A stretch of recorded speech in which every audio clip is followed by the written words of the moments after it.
Okay, so for my Rube Goldberg, the first step, flip the switch of the ceiling fan. Electrical potential energy is converted into kinetic energy of the ceiling fan. Now as that spins around, that kinetic energy connected through this wire will pull the stationary poster off of this inclined plane.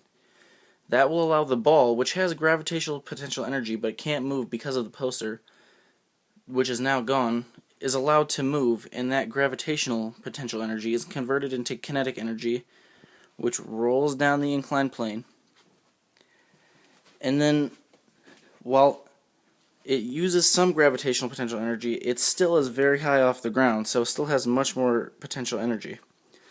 So, as the ball falls off the inclined plane, it now converts all of its gravitational potential energy to kinetic energy, which will hit this lever with the fulcrum underneath, and the kinetic energy transfer, when the ball hits the one side of the lever, that kinetic energy is transferred to the other side as the kinetic energy of the basket with the ball goes up and forward.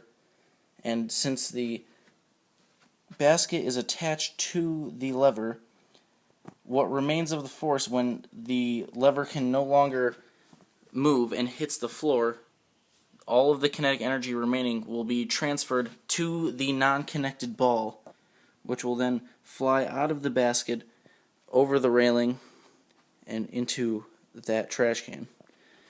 Now, I don't have much time, so it's very difficult to make it work again, but here is a quick look at what would happen. So the fan starts spinning, the poster is removed, and as you can see, the ball went off, but unfortunately hit the bucket and the ball. But what would have happened, the ball would have came down, hit this, which would have caused this to flip up with the ball in the basket, and the ball, of course, which landed over here, would have flown over the railing and into the basket. And there we are. That's all the concepts behind my Rube Goldberg.